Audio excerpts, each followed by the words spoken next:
Danger at Diablo, Chapter 15. Strong Evidence. Lofty and Annie reached Luke McTavish's room at the same moment, but Tag was close on their heels. Ben Crane was holding up a canvas sack with the words, Bank of Bonanza City, stenciled on it. The sack was empty. In his other hand, he held a bank slip that read, Lucy K. Mining Company account, July payroll, 110s, 50 20s, 500 5s. Part of a torn $5 bill was still clipped to it, as if the thief had ripped it off in careless haste. Ben let Annie take it and study it. She passed it on to Shanley without a word. Shanley glanced at it with a frown. I guess we don't need any more evidence than this, Annie. I'm sorry. She turned away, trying to keep her chin high. Suddenly, Tag was pulling at her sleeve. Annie, I know!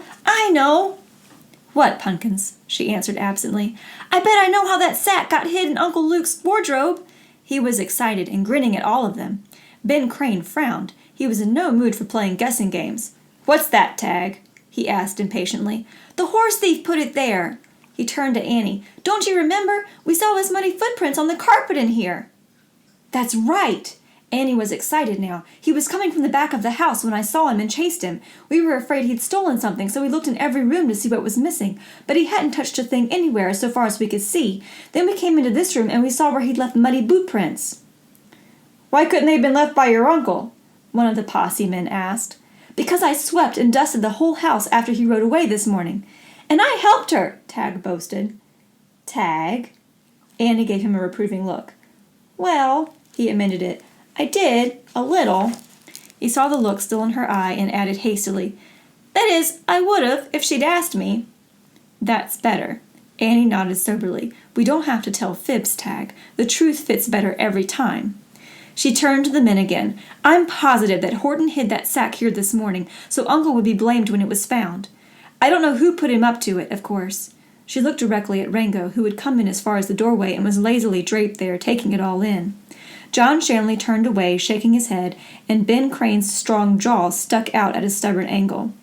There's no use you two trying to cover up for Luke, Ben said impatiently. This sack is proof enough for me. As for Horton coming here, it looks to me like he had the run of the place without you knowing it. You just happened to see him today. He turned to Lofty. Craig, I'm swearing out a warrant for Luke McTavish on the charge of grand theft in my mine payroll. And I'm adding attempted murder, Rango chimed in. What about you, Shanley? I've already said I'll offer $500 reward for him. Better get out the posters at once, Craig, and see that they are mailed to the border towns as soon as possible. I have a feeling that's where he's headed.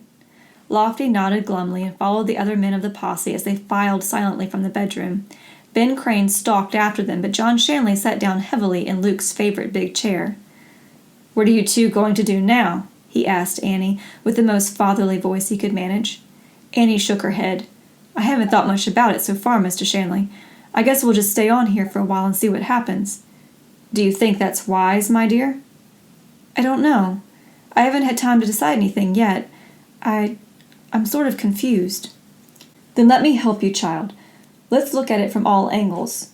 He laid his arm over Tag's shoulders as he spoke and drew the boy to him. The two of you, alone here, might be in real danger. The horse thief that Lofty let escape is probably just one of a gang. Your uncle's gang, it seems, now. He shook his head sadly. I'll never believe that. Annie put her chin up.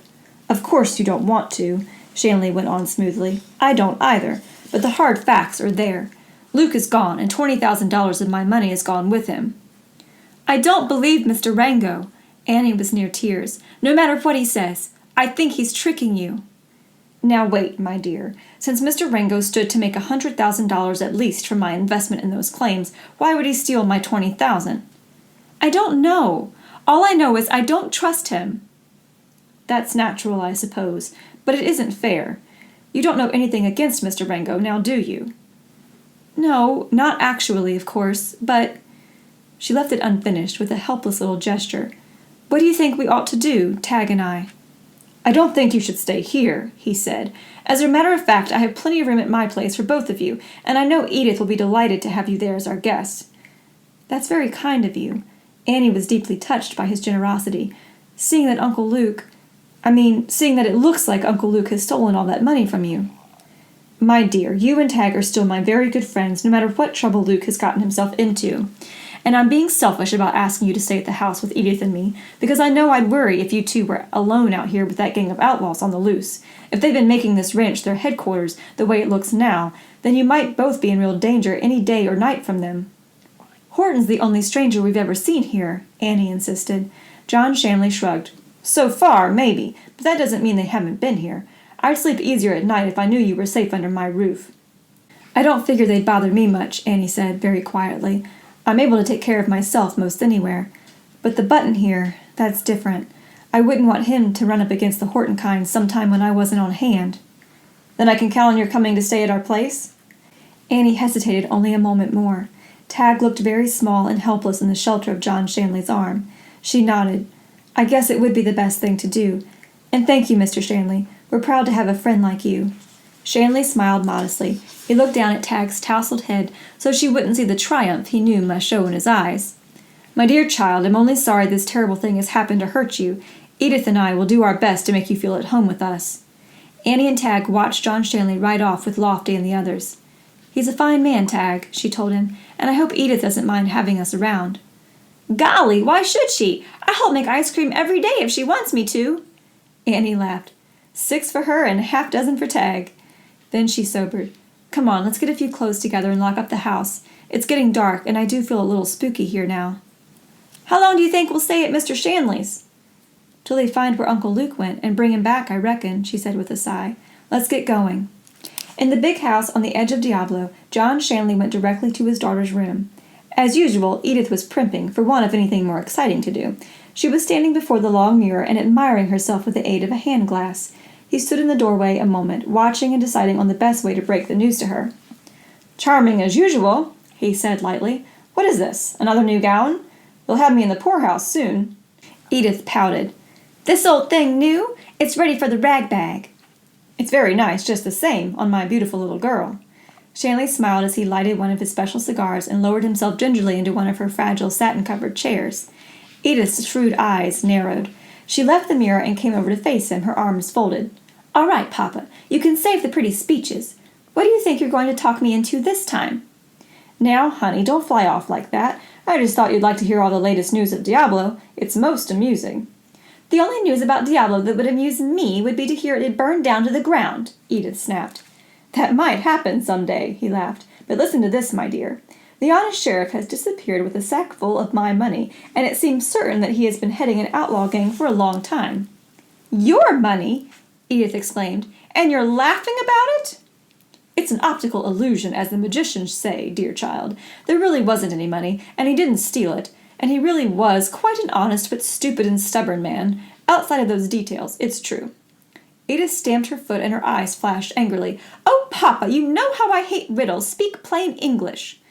"Very well, my dear." Shanley spoke dryly. "Sheriff McTavish has disappeared under suspicious circumstances, and there is a warrant being issued for him on charges of robbery and attempted murder." "Which he didn't do, I gather." "Of course not." "Well, I'm glad you're rid of him. Now I won't have to hang around this horrid place any longer, nor be nice to that upstart Annie Oakley. Ugh!" She made a face. "I'm afraid you will for a while, my dear. I've invited Annie and Tag to stay here." "Why?"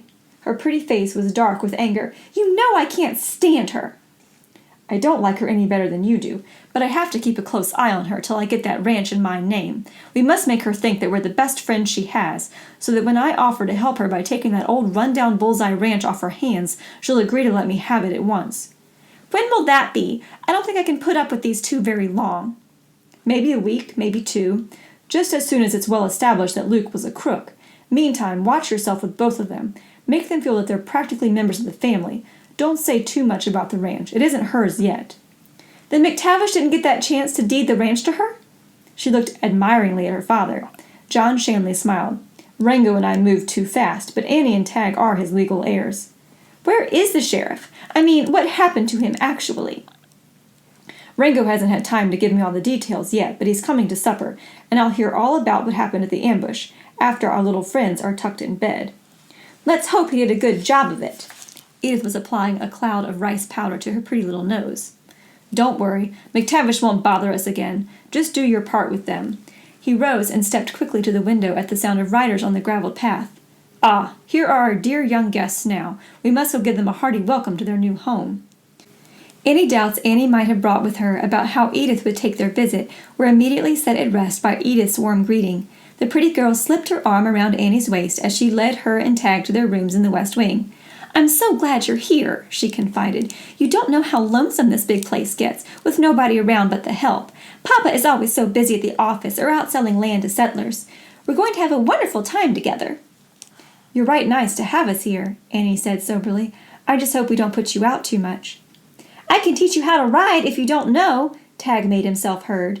The two girls seemed to be forgetting that he was around. "I'd love that." Edith gave him her prettiest smile.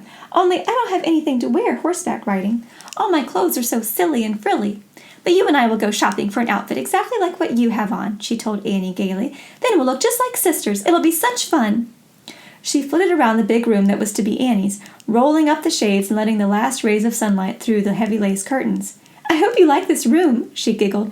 "It's the one we call the violet bedroom. See, the wallpaper is all bunches of violets. Papa had it sent all the way from Philadelphia. And look at the scarf on the mantelpiece. More violets." She wrinkled her pretty brow suddenly.